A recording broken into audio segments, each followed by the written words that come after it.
श्रेयस जी, क्या मामला है, किस तरह का जो पत्रकार परिषद बुलाई, कारण बताइए पूरा मामला। आज ये पत्रकार परिषद बुलाने का ये कारण है कि कुछ दिन पहले माजी नगर सेवक और माजी स्थायी समिति सभापति प्रशांत राउत, इनके ऊपर एक गुना दाखिल हुआ था। उसके बाद वही सर्वे क्रमांक 156 में उनके प्रशांत राउत के सगे भांजे धवल बालकृष्ण पाटिल और स्वप्निल सुरेश पाटिल, ये दोनों के ऊपर आज विरार पुलिस स्टेशन में गुना दाखिल हुआ है। बनावट बांधकाम परवानगी, बोगस पेपर, ये मामले में उनके ऊपर गुना दाखिल हुआ है। क्या की सर्वे क्रमांक और कहाँ बिल्डिंग थी, किस प्रकार से बोगस आप बता रहे हैं, तो क्या उसमें गलतियां थी जिसकी वजह से कितनी मंजिल बननी चाहिए थी और किस तरह? सर्वे क्रमांक 156 हिस्सा क्रमांक 1A का 1, ये मिलकत के ऊपर बांधकाम परवानगी करने के लिए महानगर पालिका प्रशासन या उस वक्त सिडको अपने यहाँ था, उन्होंने कोई भी बांधकाम परवानगी नहीं दी कोई भी बांधकाम करने। उसके बावजूद उस मिलकत के ऊपर प्रशांत राउत और उनके ये भांजे धवल बालकृष्ण पाटिल, स्वप्निल सुरेश पाटिल, इन्होंने कई सारी बिल्डिंग बनाई है, जिस पे उस दिन प्रशांत राउत के ऊपर गुना दाखिल हुआ था। और ये आज दूसरे बिल्डिंग में उनके भांजे धवल बालकृष्ण पाटिल और स्वप्निल सुरेश पाटिल, इनके ऊपर ये गुना दाखिल हुआ है। अभी और कितने गुना दाखिल होंगे इसमें?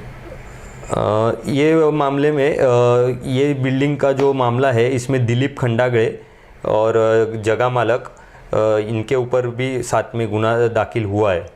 अच्छा, वो घटना में और ये घटना में कितने नए आरोपी हैं? वो घटना के आरोपी और ये घटना के आरोपी दोनों अलग है। इसमें सिर्फ जगह मालक है जिनका मेरे ख्याल से उनकी भी इसमें फसवणूक की है, उनके ऊपर भी ये गुना दाखिल हुआ है।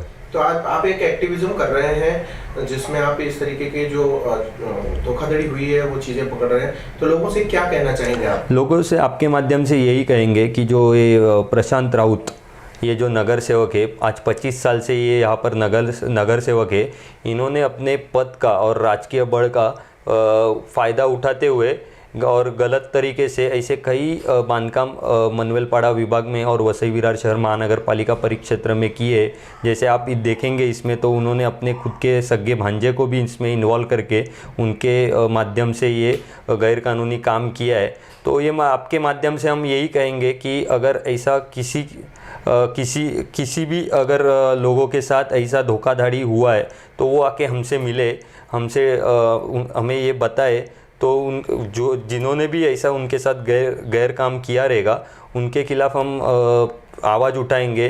वो विभाग में हम पत्र देके उनके खिलाफ। क्या ऐसे नगर सेवक पद पर रहते हुए कोई व्यक्ति इस तरह से अनाधिकृत बांधकाम में उसका नाम सामने आना, तो जनप्रतिनिधि होने के नाते क्या ये जायज़ है? इस पर क्या कहना है आपका?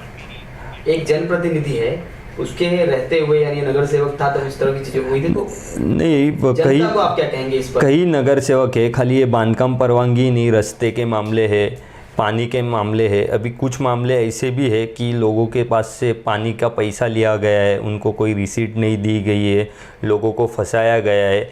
तो ये सब जो भ्रष्टाचार है वो जैसे हमारे सहकारी है जतिन, प्रहार जनशक्ति पक्ष का काम करते, ये और हम शिवसेना दोनों मिलके हमारे माध्यम से लोगों को अन्याय के खिलाफ न्याय दिलाने का काम करेंगे। बहुजन विकास आघाड़ी के नगर सेवकों पे ऐसे कई नगर सेवकों पे मामले दर्ज होते आ रहे हैं। आप एक सक्रिय राजनीति में सक्रिय युवा नेता हैं, क्या कहना चाहेंगे आप? क्या चल रहा है? बहुजन विकास आघाड़ी की आज कई सालों से एक हाथी सत्ता है, और वही कारण है कि इनका मनमानी कारोबार और इनकी दादागिरी, जो ये बोलते हैं दादागिरी नहीं, विकास किया है, सिर्फ ये नाम के लिए विकास है, कुछ विकास नहीं किया है, पूरा बकास किया है। अपने नाम का और अपने राजकीय बल का फ़ायदा लेते हुए इन्होंने सिर्फ लोगों को लूटा है। इसके पहले भी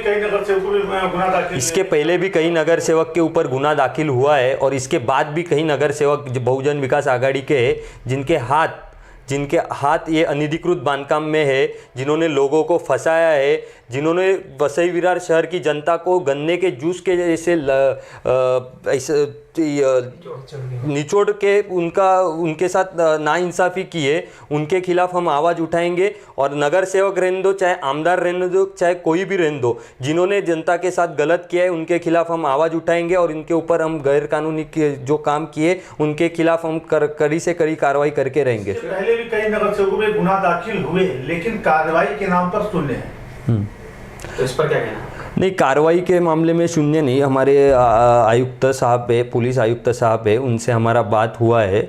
उन्होंने इसमें उच्च स्तरीय चौकसी करने के आदेश दिए हुए और अभी पुलिस मेन बात तो ये है कि पुलिस प्रशासन के ऊपर हमको पूरा भरोसा है और वो इसमें कड़ी से कड़ी कार्रवाई करेंगे।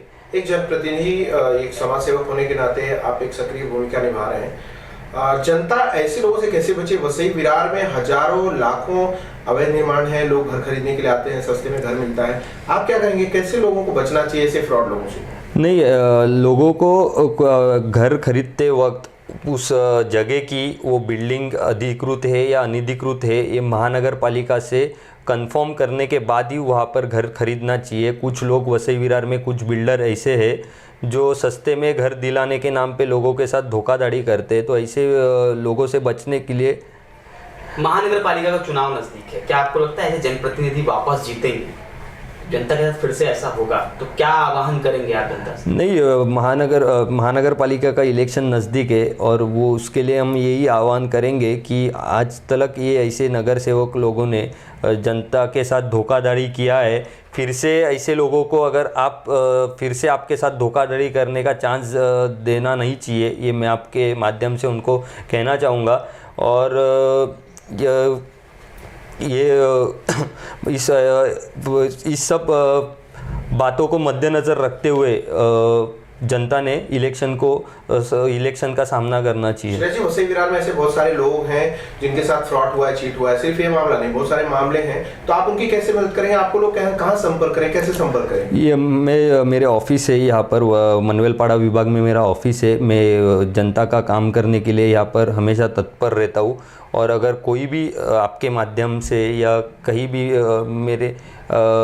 मेरे कुछ लोग हैं जो मेरे साथ लोगों के लिए काम कर रहे, उनके संपर्क से वो मेरे से कांटेक्ट कर सकते हैं। और जो मेरे से कांटेक्ट करेंगे या जिनके साथ ऐसा धोखाधड़ी हुआ है, ये बात अगर मेरे निदर्शन में आती है तो उसके लिए हम आवाज़ उठाएंगे, उनके खिलाफ हम एक्शन ज़रूर लेंगे। काफी सवाल, आप ये एक्टिविज्म आपका सिर्फ चुनाव तक चलेगा या बाद में भी? नहीं, चुनाव तक नहीं चलेगा, ये आगे भी चलते रहेगा। और इसके पहले भी हम कई ऐसे भ्रष्टाचार के मुद्दे ओपन किए, पर क्या है कि कुछ लोग हैं, कुछ नेता लोग हैं, सिर्फ पत्रकार परिषद लेने से कुछ नहीं होता है, तो उसके लिए आपको उसका योग्य पाठ पुरावा करना पड़ता है और उसके लिए वो योग्य पाठ पुरावा करने के बाद उसका रिजल्ट आने के बाद भी हम पत्रकार परिषद लेंगे। पिछली प्रेस कॉन्फ्रेंस में आपने आरोप लगाया था कि कुछ लोगों ने आपको फ़ोन किया है और आपने शिकायत करी है कि उन्होंने आपको सेटल करने के लिए धमकी दी है, तो उस पर कुछ कार्रवाई हुई क्या? उसके खिलाफ मैंने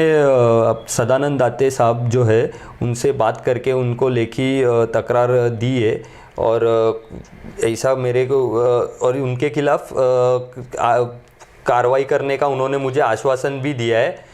और जो ये इस मामले में ये और पिछले भी एफआईआर में कुछ लोगों के ऊपर जो एफआईआर हुए उनके खिलाफ हमने आयकर विभाग में भी कार्रवाई करने के लिए तकरार अर्जी दिया हुआ है। नहीं, लगातार ही आप आवाज उठा रहे हैं तो आपको लगता नहीं है डर या भय, इसमें कुछ आपको ऐसा लगता है कि कहीं कुछ भी हो सकता है, ऐसा कुछ शंका, ऐसा कुछ आशंका? आपकी जान को खतरा है या कुछ ऐसा? नहीं, मैं बिल्कुल नहीं डरता हूँ। ऐसे शिवसेना भी और जो गलत रहता है इंसान वो डरता है, मैं बिल्कुल गलत नहीं हूँ, मैं लोगों के साथ हूँ, अन्याय के खिलाफ आवाज़ उठा रहा हूँ, मैं बिल्कुल नहीं डरता हूँ। जतिन जी, क्या कहना है आपका आज के प्रेस कॉन्फ्रेंस पर? प्रहार जनशक्ति पक्ष के आप प्रवक्ता हैं, आपके तरफ से क्या मत है आपका? फिलहाल तो सचिन जी, यहाँ पे श्रेयस जी हमारे एक अच्छे दोस्त है और अच्छे शिवसेना के एक अच्छे कार्यकर्ता है, युवा है। आज जो उन्होंने जो सवाल उठाया है, जैसे कि आप में पूरा मतलब आपको नहीं बता, मतलब पूरा इतना बताने की जरूरत नहीं, जिन्होंने अभी पूरा सारांश में आपको बता दिया है सब कुछ। मैं इस ये आपके माध्यम से और सारी जनता को ये एक मैसेज देना चाहूँगा कि जैसे कि ये 35 साल में अभी जो उन्होंने बोला कि प्रशांत राउत जैसे जो स्थायी समिति ठहरे हैं, जो नगर सेवक ठहरे हैं, और उनके जैसे मतलब अच्छे पोजीशन पे होने वाले एक नेता है, और उन्होंने अगर ऐसा किया तो जनता को मैं यही बताना चाहूँगा कि फिर से आप अगर इनको चुन के देंगे, मतलब इलेक्शन का नज़दीक पीरियड आ रहा है, तो यही मैं एक संदेश देना चाहूँगा, अगर ऐसे लोगों को अगर आप फिर से चुन के दे देंगे तो फिर से मतलब वही हाल होगा, ये फिर से आपकी दिशा भूल करेंगे और फिर से यही चलते रहेगा। क्या आपको लगता है ऐसे मामले और उजागर हो सकते हैं आप लोगों की तरफ से, ऐसा कुछ है? जी हाँ सचिन जी, एक बात कहने के लिए मैं बोल सकता हूँ कि ऐसे बहुत सारे जो भ्रष्ट है जिनका हमारे पास काला चिट्टा अभी है, तो धीरे धीरे आगे देखिएगा हम लोग एक पन्ने की तरह ओपन करते जाएंगे। क्या इसमें नगर सेवकों के नाम है या फिर और कुछ आम लोगों के नेताओं के नाम है? वो तो जैसे जैसे हम लोग ओपन करेंगे आपको सर पता तो चलेगा ही ऑफकोर्स कि हम लोग क्या कर रहे हैं और कैसे कर रहे हैं, क्योंकि हम लोग जनता के लिए कर रहे हैं, क्योंकि आज तक जो 35 साल में जनता ने जो भुगता है उसके ऊपर हम लोग जरूर आवाज उठाएंगे। तो ये आपकी पार्टी की विचारधारा है कि आप प्रहार जनशक्ति और शिवसेना के श्रेयस जी आप दोनों मिलकर एक खुलासे पे खुलासे कर रहे हैं, ये क्या विचारधारा यूथ की विचारधारा है या पार्टी की विचारधारा है या दोनों है? फिलहाल तो मैं यही कहना चाहूंगा कि एक्चुअली हम लोग सच्चाई के साथ में है बस, क्योंकि उन्होंने जो आवाज उठाया है वो सही मायने में जो पब्लिक का एक समस्या है, बहुत बड़ी पब्लिक की समस्या थी, और वही समस्या उन्होंने जो जनता के सामने लाने की कोशिश की और उन्होंने जो सच्चाई बताई वही सच्चाई के साथ में प्रहार जनशक्ति पक्ष है, और आगे भी रहेंगे। जब तक सच्चाई है तब तक प्रहार जनशक्ति पक्ष से साथ में रहेंगे और जनता की सेवा करने में हम लोग जुड़े रहेंगे। आप भी एक यूथ हैं, युवा हैं, आप लोग एक अच्छी विचारधारा के साथ कार्य कर रहे हैं, तो खुलासे आप लोगों ने किए हैं। आगामी जो महानगर पालिका चुनाव है उसके मद्देनजर आप लोगों से क्या आह्वान करना चाहेंगे, लोगों को क्या कहना चाहेंगे ये मामले को देखते हुए? मैं अभी जस्ट आपको यही बताया कि मैं जनता को यही आह्वान करना चाहूंगा कि ऐसे लोगों से थोड़ा बच के रहिएगा, क्योंकि आप तो देख रहे हैं जो 35 साल में ये लोग ने विकास के नाम पे जो भी भ्रष्टाचार किए, जो भी अभी श्रेयस जी ने आपको सामने सामने सब कुछ बता दिया कि इन्होंने क्या भ्रष्टाचार किया, और यही लोगों की दिशा भूल करते आए। तो अगले चुनाव में मैं लोगों को यही संदेश देना चाहता हूँ कि आप इनसे बच के रहिएगा, क्योंकि ये फिर से चुन के ना आए और फिर से भ्रष्टाचार करने का मौका ना दे।